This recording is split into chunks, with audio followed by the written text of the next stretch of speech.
And here we are. Hello. You are listening to What If Nothing's Wrong With You? My name is Paula D. Atkinson.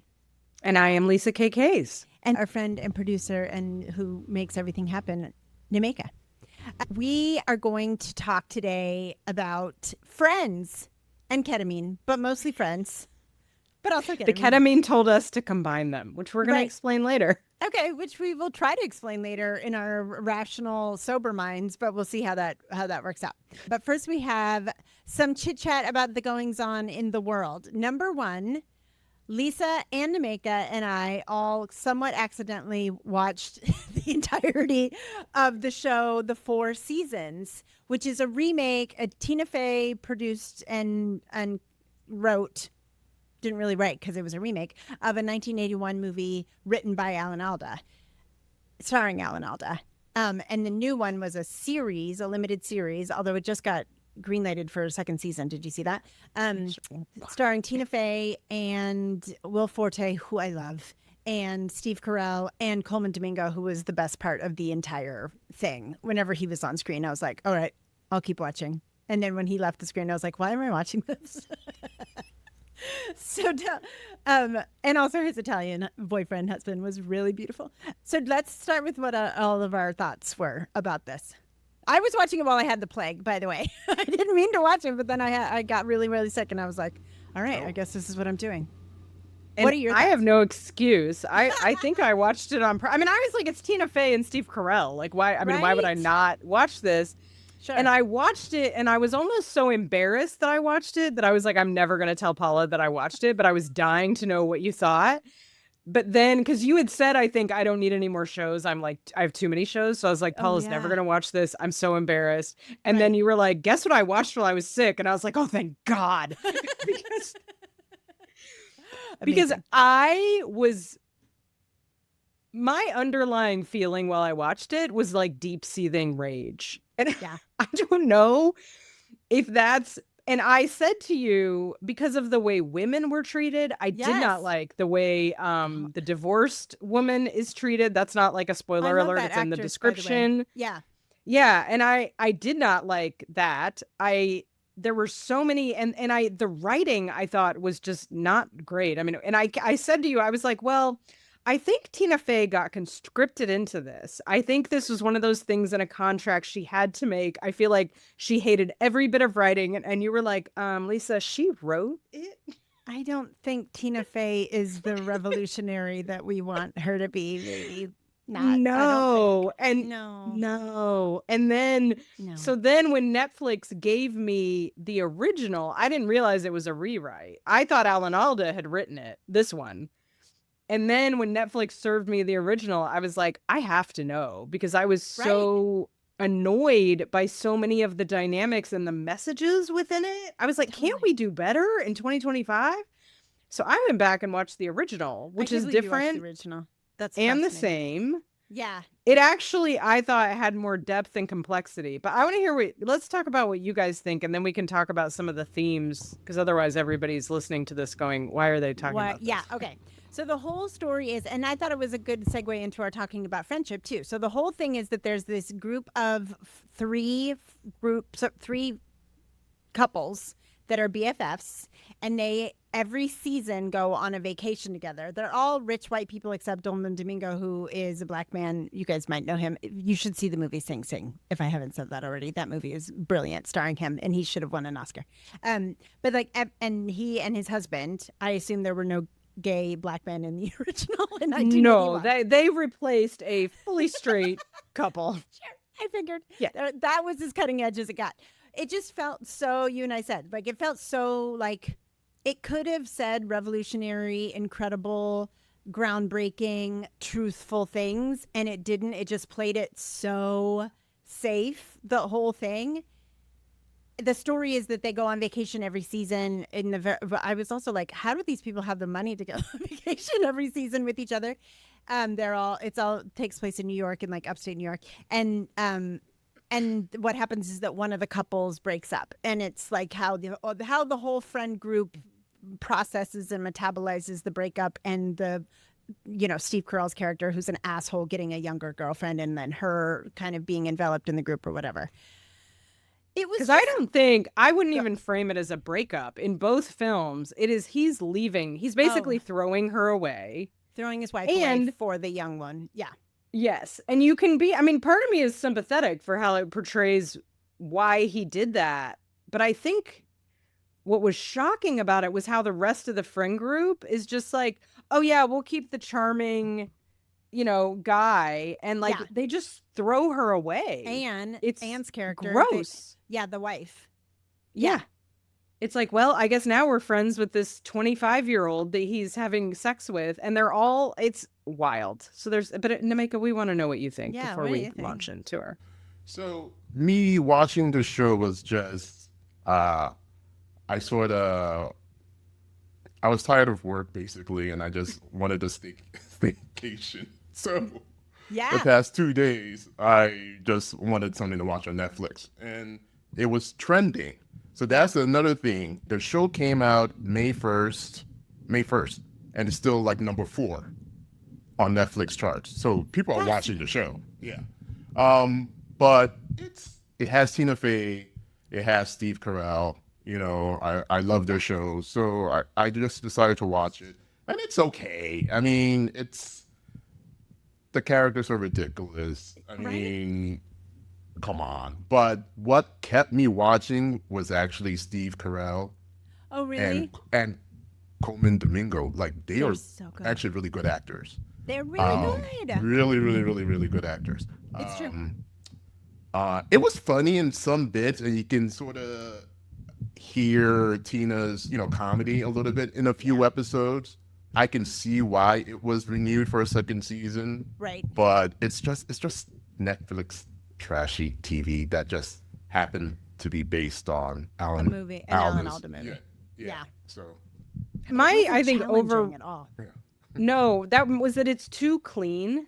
It's so clean, it's boring. Like they all revert to marriage is good. We put up with all of there's no complexity. And I think that's why it's not funny. Right. And so the overriding psychic process thought I had was Tina Fey, the woman, got censored. Like really, if I could sit her down, I'd be like, I want to know how this writing process went, because there would be tastes. There would be tastes of like the female rage and the truth. And then it like all gets tied up and neatly packaged. And you're just like, some white man. I love him. Some white man. Yes, yeah. Everything's worth. totally. We just talk it through and work it out. And in the hard work. Yeah. And in the first one, I will say it's not, they get more nitty gritty. They argue about money, and it devolves into what never happens in the second one, which is this like rage fest where the group of friends basically does what happens in a lot of couples, which is they're like, I've known you for 3 decades and this is all the stuff I hate about you. Oh yeah. And really get into the and are we gonna stick this out or are we not? Like what is and it feels a little grittier. But I thought that was a little more rewarding because they at least kind of put their foot into the conflict and like what's eating away and like what's the midlife crisis and that part of it. But the and the thing that comes through, which I think is also relevant to the Boomer episode, is this piece about, in the first one, I do think it's interesting to watch the young girlfriend of Steve Carell or whatever that character's name is.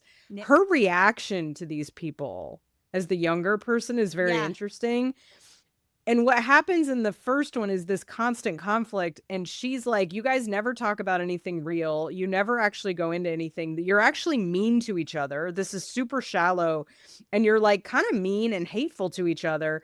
And they're all sort of like, this is adulthood and this is what it is. And like, they're basically like, if anyone becomes inconvenient or difficult to me, I get rid of them. And that's how we deal. And I was like, well, this is the most true to Boomer thing. I mean, it is this is how Boomers are to each other. And watching the young woman be like, you guys are actually kind of cruel. And she just points it out to them and how they deal with her pointing it out. If you know Boomers, it's not rewarding to watch, but it's interesting to watch because it's like, oh, this is how they are. Yeah. Oh, that's interesting. They know this is how they are. It's like the interesting part of Hacks is the generational, right? Like Deborah, do y'all watch Hacks? Like Deborah being the boomer, right? And then and Ava. Yeah. Oh, that's interesting. Okay. Well, if you get a plague or a stomach virus and you need something that's deeply not challenging to watch, and it's only, is it 6 episodes? So it's not even that long. Yeah, it's not much. It's 8. It's 8 because every season is 2 episodes. Every season, summer, blah, blah, blah. It is interesting. And if you have thoughts about it, let us know because it's interesting in how uninteresting it is. It's fascinating that they made a show and about like modern relationships and they don't really talk about anything that they could have talked about. To me, it's so you watch it and you're like, oh, this is just a show about settling. And Totally. I'm settling for watching it. Yeah, they're settling in these relationships. I'm doing it right now. It's a show about making settling okay. And I was like, well, I'm watching this because I don't have anything else. And all the passwords have locked me out of Hulu. And this is what I'm settling for. I was like, it's kind of like, wow. In that way, sort of genius. So meta. Amazing. Okay. And you have young Sheldon updates. I feel like, so David and I have finished. We have watched every episode of Young Sheldon, and we have started over because we cannot find another show that we both agree on, which is my difficulty in life. But I feel like I have to amend. I still think it is a delightful show in many ways. The intergeneration, again, this intergenerational piece is really like showing like what happens when you have like a grandparent that can kind of, help the kids out and talk to the parents, that piece. The conversations I had with David were fascinating, like watching him watch the gender roles and just be like, this is weird. Why is it like this? And the organized religion and how Sheldon would get up and point out the hypocrisy, but right after David gave the same monologue. Like it's a great show to watch with a kid. And we would stop it and have long conversations about many themes, which was great. Amazing. The thing I feel like I want to retract is as it goes on, I think they never say that Sheldon is autistic. It is clear that he is autistic. And that was the whole plot. I mean, but they never say it, which I think is interesting. Got it. It's clear to anyone, I think now, who knows. I think what happened is they wrote The Big Bang Theory, and I'm not sure they knew they were writing him as autistic. You know what I mean? I don't know what they were doing. Right. But anyway, in the beginning, they're much more supportive of him, and I feel like show it as like, this is how he is, and we accommodate it. And they send him to a child therapist that is hilarious and terrible that we could probably do an episode on. Oh, yeah. But it becomes like the trope becomes he is annoying and everybody hates him. Huh. And that felt a little ableist and yucky about this like kid, like it. And so I just needed to acknowledge, since I had given a raving endorsement, right, that as it went on, and I think they had to do that because in adulthood, that character in The Big Bang Theory, I didn't watch it, but I mean, he's I think prickly and not, he's annoying, and they had to I think build to that. Oh. But I didn't watch a kid kind of get bullied basically by the adults around him. So I just wanted to acknowledge that part. It felt a little yucky the more we watched it. Oh. So there's that. Okay. I mean, the more television you watch, the more you're like, do white men write everything? God. And then you're like, can yes. Yes. It makes me read. I was talking to a friend about Insecure. Did you ever watch Insecure? Oh, yes. I loved Insecure. So good. I think that's a rewatch. I think that's going to be a rewatch. Okay, great. I wanted to, on the theme of recommending things that everybody watched and or read and or listened to 7 years ago. I read the book Educated in 5 Days. Also, I had the plague. But it is so, did you ever read that book? Wait, I already explained it to you, Lisa. It is the memoir, and if you hear my dogs barking, it's because there's a person here working on the backyard. So you can hear my dogs barking. It's a book written by a woman who was born into a Mormon cult, and her father had severe bipolar disorder, and she didn't go to school, and then she was so smart she ended up getting a PhD from Cambridge, and It is such a fascinating. It's one of those books that's like so delicious you want to eat it, and when it's over, you're like, no, because I'll never find a book that good again. And of course I will, but like then it takes a while, and then every time you pick up the next book, you're like, it doesn't feel the same. No. But it's so good. Written by Tara Westover. Highly recommend if you want a book that you just like devour because you can't not devour it. It's so good. And the way it talks about mental illness, because her brother also has a mental illness, and religion and white supremacy and America, and it's just a lot of themes, and misogyny. Wild. Just wild. So that's great. And there's nothing good on TV. So there you go. Educated by Tara Westover. Highly recommend. Amazing. I love books like that. So and they're delicious. so rare. They're so rare. They are so rare. Most books, like, you at least hit one point where you're like, am I going to keep going? But this book, there was never one of those points. Not one. Amazing. Okay. The next thing and last thing in the chit chat is just so we listen to the Emerald podcast. We love the Emerald podcast amongst us. At this point, all the episodes have just run together in my brain. I don't even know. I think it's just like mesmerizing me. It is. But I had the experience. I listened to a lot of them on the plane to and from my vacation. And I also, because I was afraid, I know it makes no sense because I'm a white lady, but I was afraid, of what was going to happen at the border. So I took all the apps off my phone to go across and come back.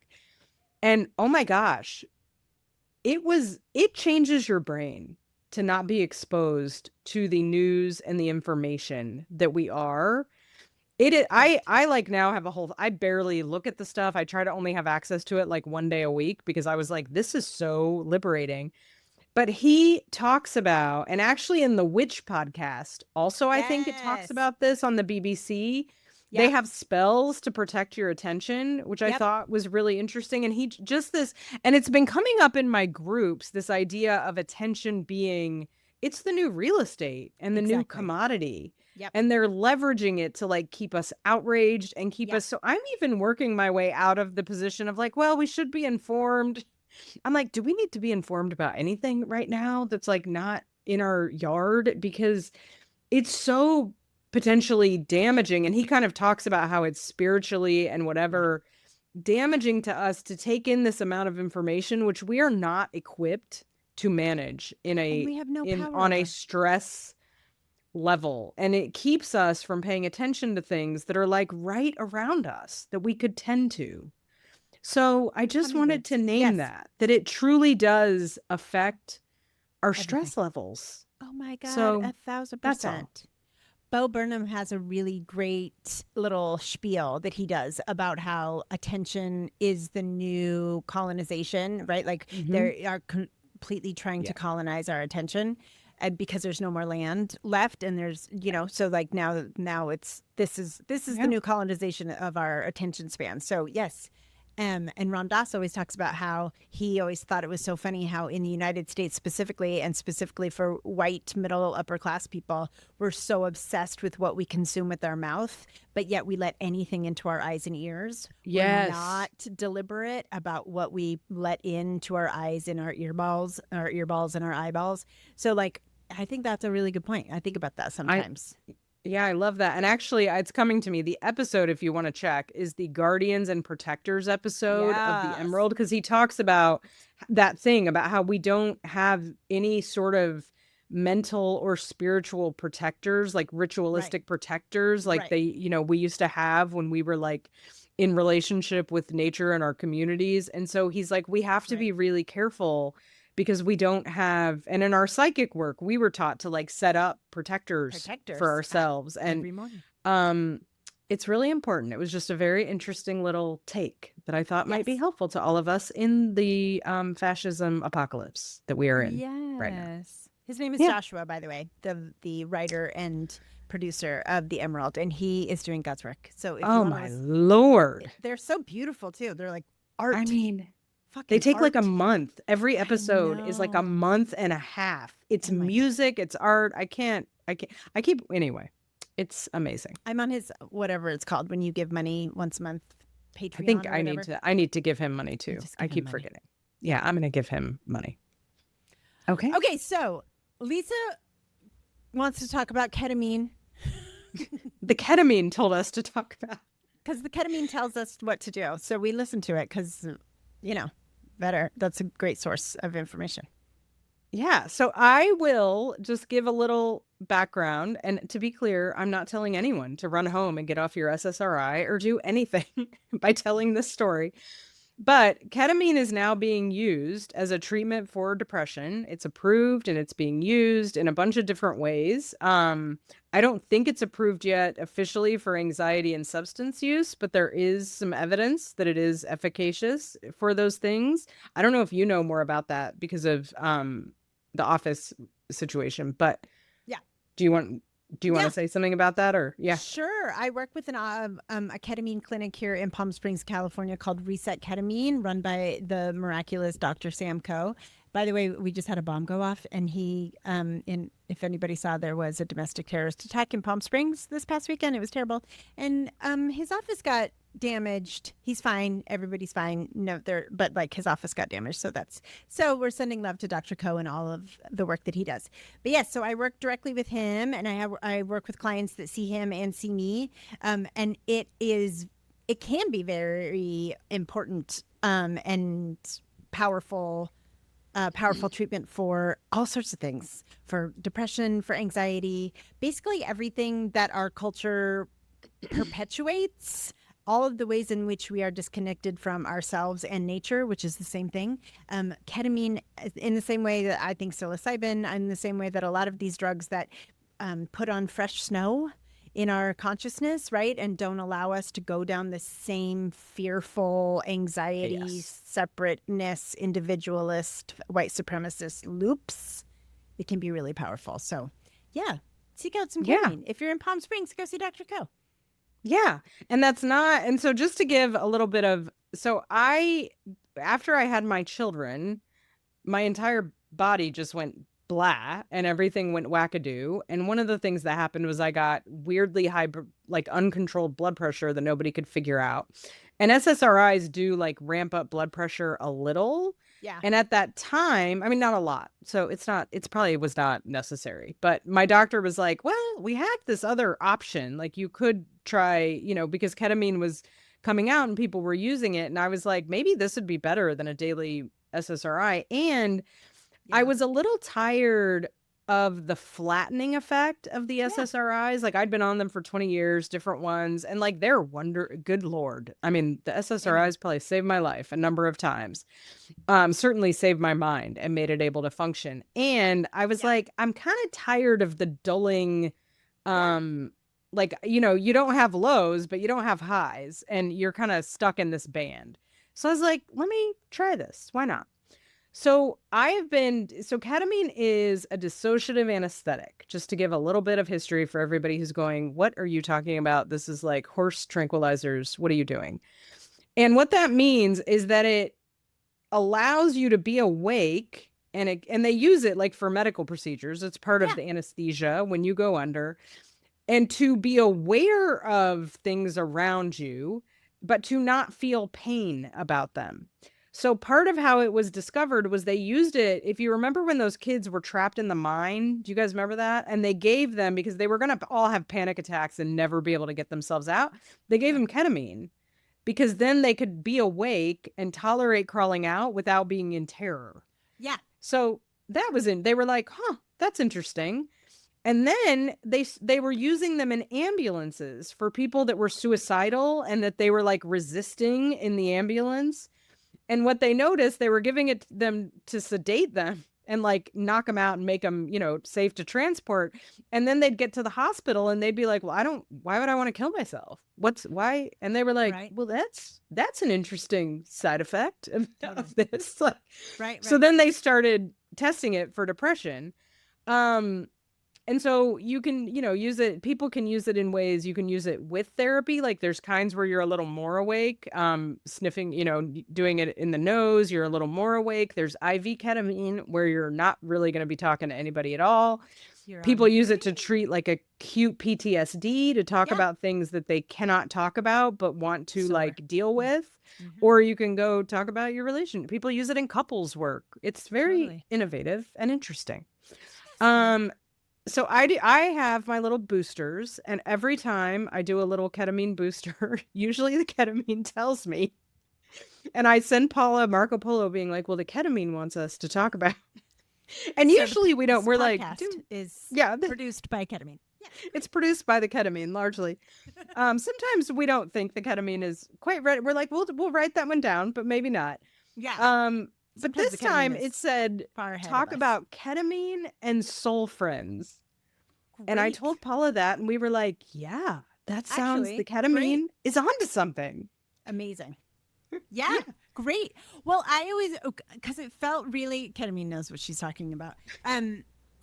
I think it's really powerful because of all of the episodes we've had lately around like boomers and we've talked so much about heteronormativity and amoronormativity, the obsession with romantic love, the obsession with coupling up, the obsession, our culture's obsession with like the hierarchy of humans and therefore the hierarchy of the kinds of relationships that you can have. And so when Lisa told me that that's what ketamine said we should do, I was like, I think she's right, because I'm going to dive into it right now. Clients talk about friendships all the time with me.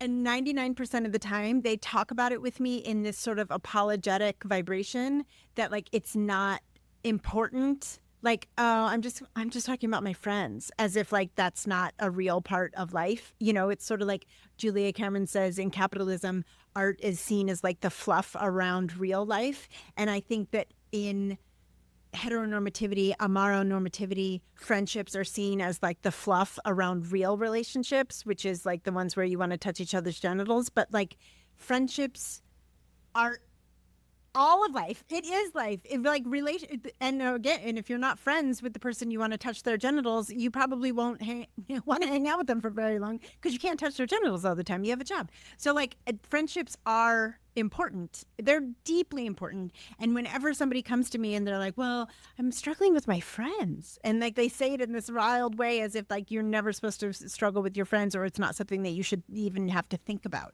And so we want to say friends are deeply important, and to prioritize friendships is deeply revolutionary, anti-white supremacist, anti-capitalist, anti-patriarchal, anti-colonialism.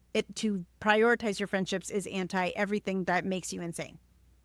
It's also, if you are a woman in a heterosexual relationship, it may be really important for your mental health. Because what I find is I work with a lot of straight women in relationships with men, and I have a very hard time getting them to talk about their friendships or to see their friendships as a source of equal and valid support. And so what I think women do is they are taught to go back to the well of the man that they are living with over and over, even if it is empty, and then and then I'll say like, but where are some other, where are the other people? Where's the friends? Where's the whatever? Maybe this isn't in this well. And there is a challenge. I mean, some of it is illegitimate. They don't have time and they don't have resources because, they're exhausted and doing a lot of the work and all of that stuff, if they have kids and all of that. But I think that there is actually a psychological devaluing of like, well, that's not what I'm supposed to do. My job is to get this out of him. And I'm hearing like this week, it was odd, of course, because we were talking about this. So of course the universe produced all these stories of that in my practice. And there is this real devaluing. And I think it's not great for the men either, because the men don't have friends either, which is a whole other thing. No. But this devaluing of the idea that like that one person, I don't care how great they are, I don't care how full the well is, one person is not going to cut it. Yes. And I think for we have been done a true disservice in like not teaching people like, yeah, you're not going to get everything there. You got to put money, time, not money. I mean, but maybe in like gifts or whatever, but like money, time. But we have no structure for that or no validity for like, oh, I'm not going on vacation with my partner. I'm going on vacation with my girlfriend. Amen. That's not a thing that I think, especially if you're a mom and I don't think it's good for us. No. And in fact, it's deliberate. Like we'll talk about a little bit later. It's deliberate in capitalism for them to brainwash us to not value friendships, not value a relationship that doesn't require that you buy a washer and dryer with him or with them, right? That like you don't, it is deliberate that we do not value our friendships. We don't prioritize. We don't create space for friendships. It's on purpose. Right. And and one of the things, I don't know where we are on the outline, but it seems relevant now, is that I was thinking about women are taught romance, or I mean, every heterosexual straight people are taught like romance lies in the partner, right? You are. Yeah. But I think after the ketamine, I started thinking about it, and I was like, all the actual acts. If we define romance, I can't remember how I defined it on the sheet. Yeah. But if we define romance as giving something to someone that is personal to them, like reflects who they are as an individual, and if it is done not without any intent to get something back, it is purely done out of the fun or the joy of figuring out the thing and then giving it, I consider that romance. Yes. I think throughout my life, I have really only given that to friends. Some men, some male friends. Sure. But I don't think it's been in my romantic relationships where that's actually, there's been a lot of that. Because it's, I don't know. So I was thinking about that and I was like, so then we're, again, training everyone like, oh, you gotta, and then women are walking around sad like, oh, nobody's romantic with me. But they could be missing it, devaluing it, or just not creating it in relationships where we actually, I think girlfriends do it a lot with each other, but we don't consider it romantic. Well, and maybe even we need to define, and I defined a little bit later on the sheet around like community, commune, all of these things, like, and also that we're brainwashed to prioritize romance over everything else. And like, what is romance to you? Like, again, like my partner and I, the most romantic thing we do is watch things where he laughs so hard he passes out.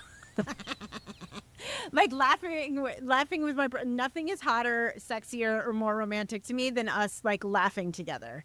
And like, but you have to define it for yourself in the same way that you and I talk about all the time, like success, right? Or achievement. Like you have to define these things for yourself.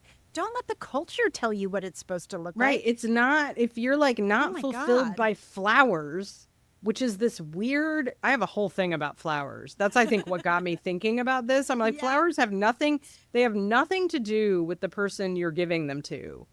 I mean, there's a whole, I'm like, flowers are really literally the bar is so low. I mean, they're nice, but it's not a high bar. And it's not something that's going to leave you feeling like this is personal and somebody really knows me and gets me.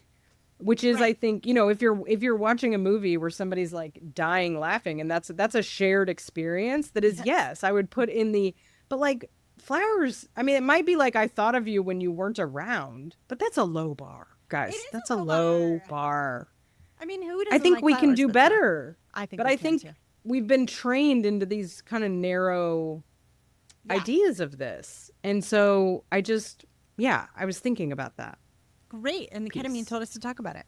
And the ketamine wanted us to talk about it. Wait, are we going to tell our origin story? Yes, we should tell, because we also wanted to talk about making friends in midlife.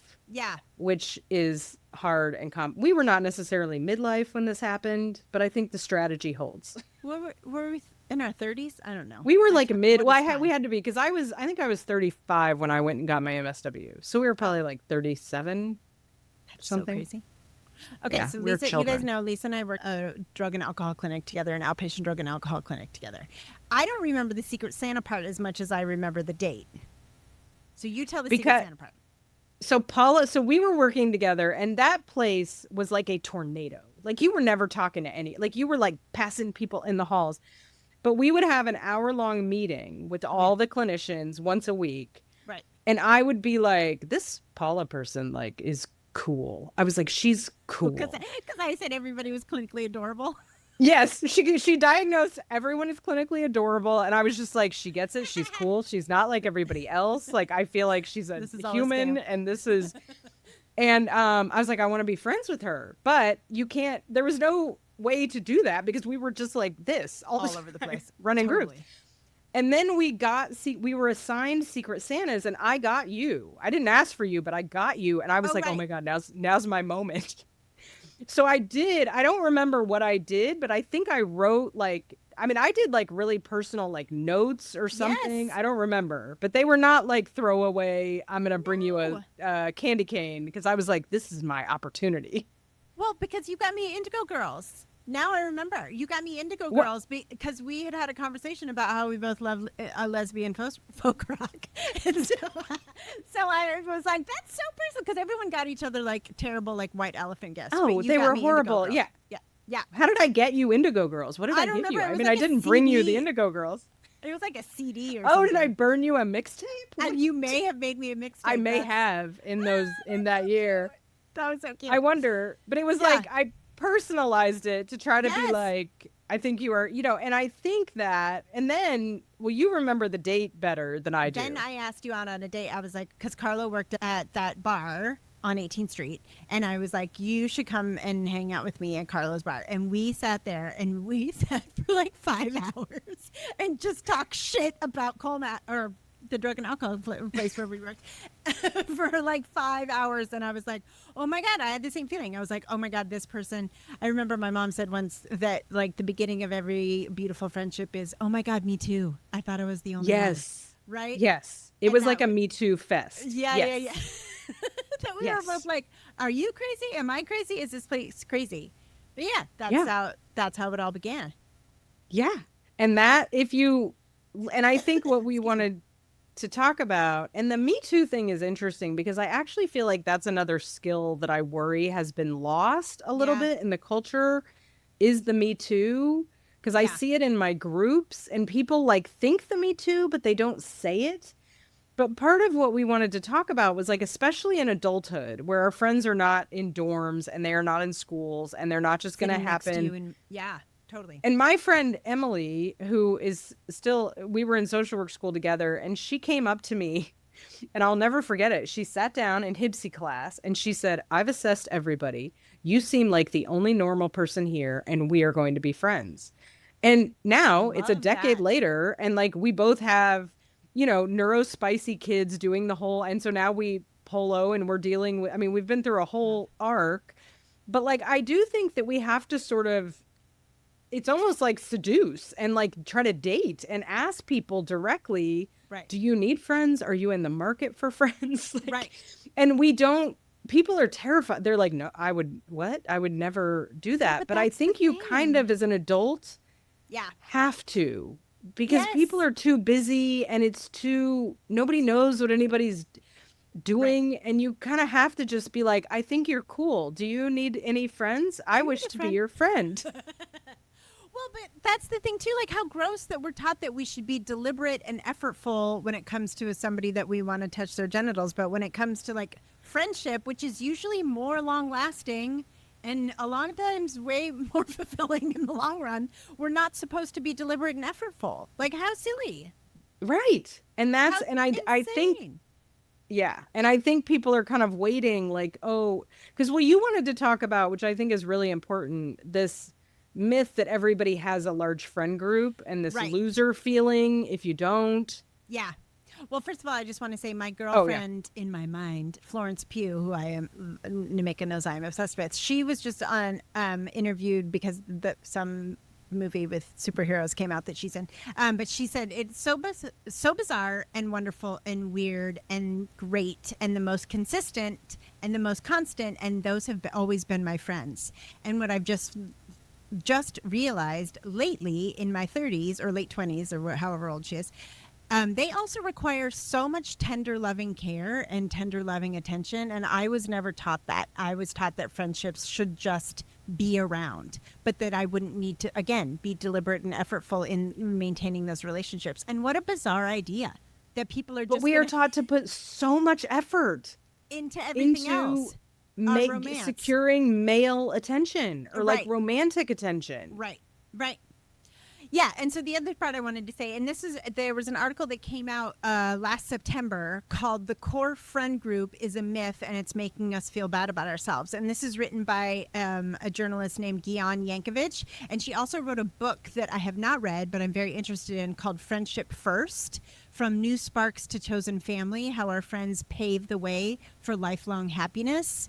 It's gotten great reviews in it about how, like, to keep your friends and to actually prioritize friendships in your life more than all the other stupid stuff that we're supposed to prioritize. So I read this article and I sent it to a couple of clients of mine who were suffering so much within the mythos of everybody else has a core friend group but me. No. They don't. I've had them over the course of my life. Like, I have a real tight core group and then it floats away, and then I have another core and then it floats away. But this idea, and it's in so much of our media. It's Sex and the City. It's this fucking Four Seasons It's the thing. 4 seasons. It's the goddamn Four Seasons. Like, everybody thinks that other people have it and I don't, and that means there's something wrong with me. But this article is so great. It was in Self magazine. We'll put a link on it. But it's really well written, and it really talks about, like, think of all of the shows. Even what was that movie from when we were kids with fucking Rosie O'Donnell and shit? I forget what it was called. But they were like best friends in junior high, and they're still best friends. Like, that is in so much of our media, and it's not true. It's not true. Nobody had. I mean, some people had that. I lived with someone here in the desert who's been best friends with her friend since junior high. But, like, he lived over here and she lived over here. Everything moves like this. And this is what I wanted to say because I love it. My Emmanuel book talks about how with all relationships, the more you grip, the more you grip onto people, the more you are emphasizing the idea that people need to be gripped onto, that you are not worthy of people just staying because you're lovely to be around. So the more you grasp, the more you reinforce the idea that you're not worth hanging out with. And Emmanuel says when you look at the under a microscope and you see, like, all the amoebas boop, boop, boop, bouncing around. And sometimes two little amoebas will, like, bounce together and then, like, stick together and go for a little while, and then they go apart. And that's what we all are, just little amoebas. Boop, boop, boop, boop, boop. And sometimes you clump together and sometimes you drift apart. So while we're saying that friendship is so important and you need to have friends in your life, we're also saying don't compare yourself to some bizarre mythology around you should already have this core group and everybody has it but you. Like, and I think love the one you're with. Well, and I think now that you're saying that, and I'm thinking about the Four Seasons, and I'm thinking about what I observed at my dad's when my father died, I think that myth, the boomers had that. Because they didn't move. They didn't move geographically. And they were, I mean, my father, the people coming to his hospital room were his high school and middle school friends. I mean, that was, and I think at that time, and I think maybe because of the trauma of the Vietnam, who knows? They had, I think, more of that, and may have kind of, maybe that's why Alan Alda wrote the Four Seasons, because I think that was how they did things socially more, and like we have absorbed that idea potentially from them, but it doesn't work in a place where you're moving every 5-10 years, and like it just doesn't socially track on to. Also, if you're not as like rigid and, you know, traumatized whatever the boomers are doing, and so I think it is like a false, and I think what I worry about is it drives people into like, well, I guess I'm not worthy of friendship and I just won't try. Right. And that's the really damaging. And I think I love this. I was listening to the Liberating Motherhood podcast, and she had one with, I don't know who this person is, Beth Berry, who's a feminist activist. And they actually meant to talk about something else, but they went on this whole tangent where she ended up reflecting on her life as an activist and the role of her friends and kind of the ways that we devalue friends. And she also talked about the intolerance that we have for the awkwardness at the beginning. Like being able to tolerate, like, yeah, this is going to be weird in the beginning. And now we're in such a place of like, well, I'll just not go and stay home and Netflix and it's awkward. Right. And that we really need to be pushing past, we have to push, if you don't push past that awkwardness, you're not going to have relationships and friends because that's just what it is. Yeah. And that we tend to look at the people, like I was looking at you at Colmac, like, oh my God, she's so cool. I'm sure she has so many friends. She doesn't need more friends. I'm sure, like, I thought you'd written a yoga book. I don't know what I thought. I was like, I did. But and when we want to be friends with somebody, we're like, oh, their life is so full. And I get told that all the time. And I'm like, what are you talking about? And she's like, we actually should be assuming that no one right now has enough friends. Like that should just be the baseline assumption because there's so much loneliness. Oh my God. And I thought that was valuable. I love that assumption. Post-pandemic, during government takeover, let's all assume we don't have after everybody's friends. Moved and relocated and is living their life on a Zoom screen and now has to commute to a job they don't even want and everyone's lonely. Let's assume everyone needs a friend, and if that puts you in the mindset of like, oh, maybe it could actually be good for them too, for me to like go do something awkward. Right. Well, and that's the part around like people say, oh, well, I don't want to be a burden to her. And I'm like, okay, well, try it. Just try it. She's a grown-ass person, and she can tell you if you're being a burden. But just ask her out to coffee. Jesus Christ. Right. Yeah. Well, also, don't be... It's like, when women say that, I'm like, are you a burden in a friendship? Is that how you do it? And they're... I mean, of course not. It's like, no. What is this? I like the part about tolerating the awkwardness, though, too, because I think, again, in the media, we're shown like these are just besties and they just love everything about each other. And they don't ever show the beginning stages. And when Carlo and I first moved here... You know, there were like, I met a lot of people. I love a lot of the people here, but I had to keep giving myself the little pep after I like hung out with new friends, and I would be all anxious. And did I say the wrong thing? And do they like me? And will they let me hang out with them again? And blah, blah, blah. I would just soothe my soul by saying, it's hard to be the new kid. It's hard to be the new kid. Yes. It's hard to be the new kid. And I just would soothe my soul. And now it's less awkward than it was a year ago. But like, I'm so grateful that I just let it be, let it be awkward. And but that you have to, I mean, and maybe because I'm an only child, I have more of I have more muscle around that because I didn't want to be at home with my fucking parents. So I just can go and be friends with people because I was like, get me out of the goddamn house. But like, I think you have to get used to that and just let it be awkward. Just because it's awkward doesn't mean it's wrong. It just means it's awkward because the beginning of a friendship is awkward. The beginning of any relationship is awkward. Exactly. And what we're all thinking is, but I want to get to that comfort. But it's like, that is the price of the comfortable place. It's just the price that you have to pay. And we've made it too easy to not, it's too comfortable now to not pay. It used to be like, well, you're sitting in your house staring at a wall. And now it's like, but I have a phone and a screen and I could do that. I have my blah, friends blah, blah. and my phone. Yeah. Yeah. Totally. And it's like, no, they're not real people. That's not going to be great for you. Right. So, yeah. I know I've said it on this podcast before, but I love what the research that Jane Fonda just talks about every time you put a microphone in front of her face, which is for women, not having friends is as bad as smoking in terms of our health. So it's really, really important. And also Catherine Hahn, who we love, was just on Amy Poehler's podcast and talked about, I love them. I love both of those women so much, and talked about how like, the best thing about having specifically female friendships later in life is that like a lot of shit happen. I feel like a lot of shit happens for men earlier in life and a lot of shit happens for women, from 45 on, shit gets real weird. And like conversations with you where I was like, oh, that is a symptom of menopause too? Mm-hmm. Fuck. Good. I'm so glad I talked to Lisa about that. Right? Because like you have to be each other's mirror because the whole world is telling you that you're crazy and nothing's wrong with you. Yeah. Meanwhile, your ovaries are shutting down and you feel like shit all the time. Or the world just doesn't care about, because you're a woman and so there's no information. So you have to get the information via the gossip, as we like to talk about. Gossip, and to do the gossip, you got to have the people to gossip with. Yes. So I know it's already clear, but I need to go on a little tirade by saying that white supremacy and capitalism and patriarchy and colonialism makes us devalue friendship because, exactly like gossip, if we have friends, we are less vulnerable, right? Friendship is the thing that makes us less vulnerable to all of the standards and all the things we should be doing and all the things that we should be that we're not yet and blah, blah, blah. So community is the opposite of capitalism. That's why capitalism doesn't want us to have community.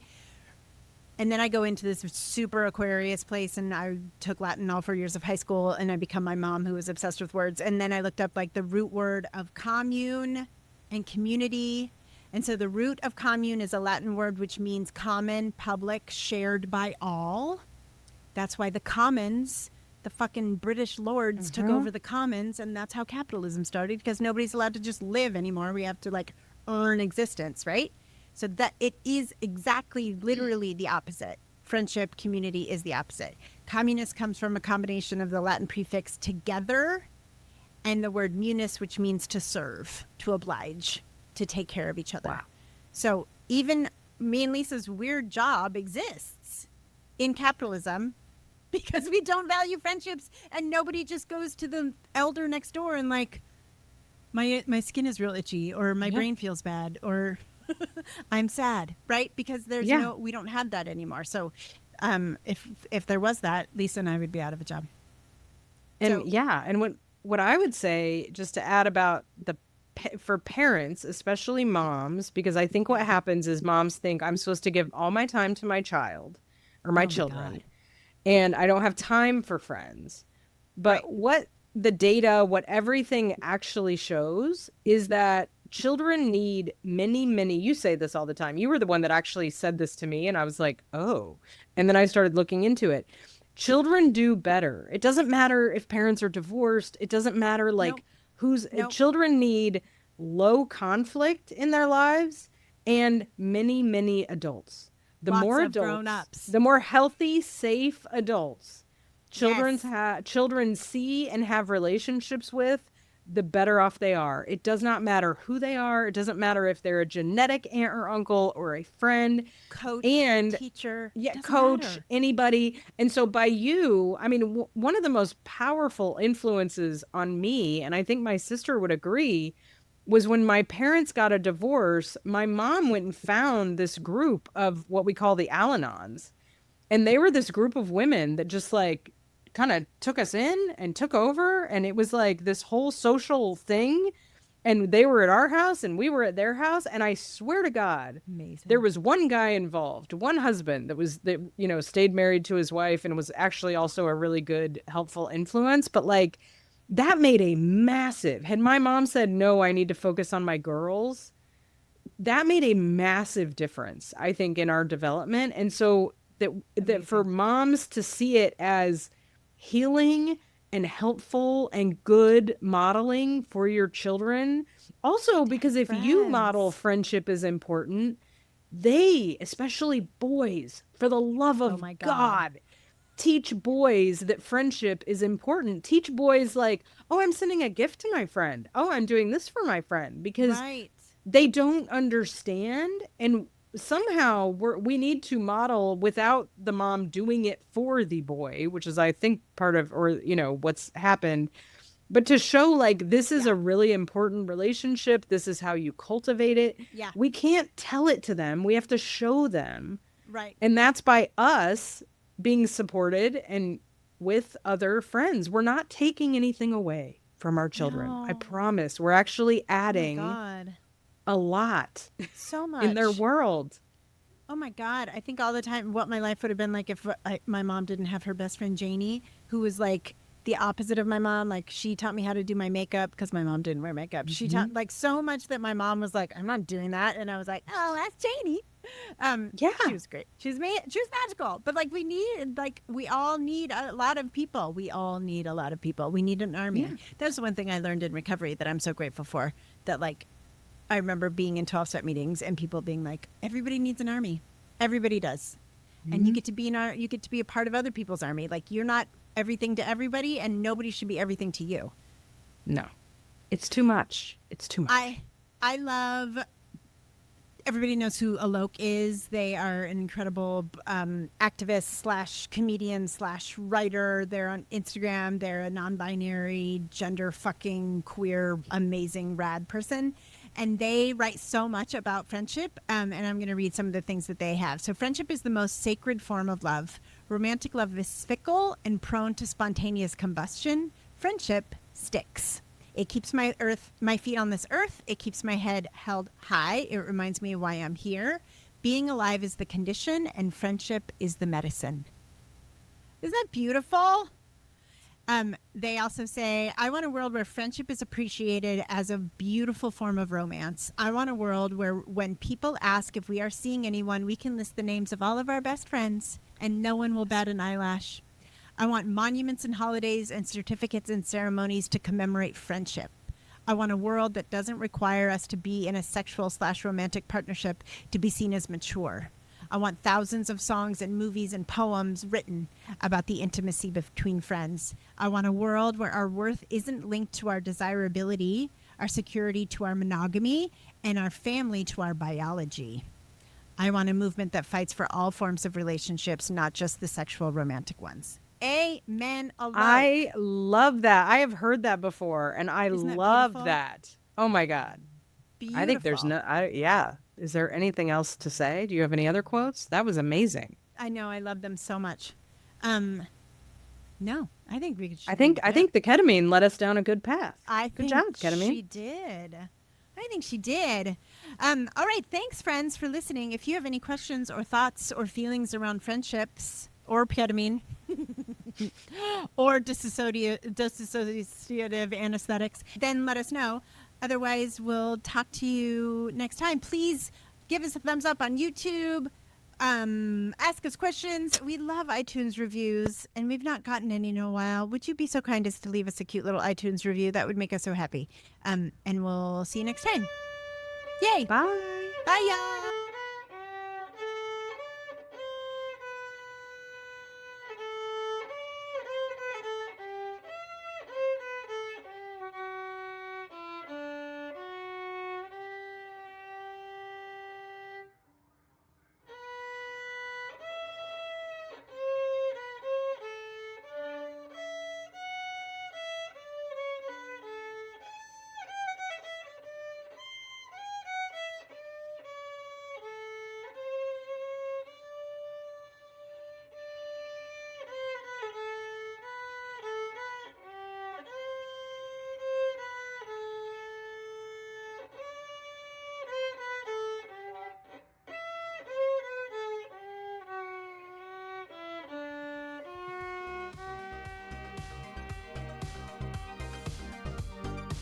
This podcast and any written materials related to it represent the opinions of Paula Atkinson and Lisa Case and our guests to the show and any written materials.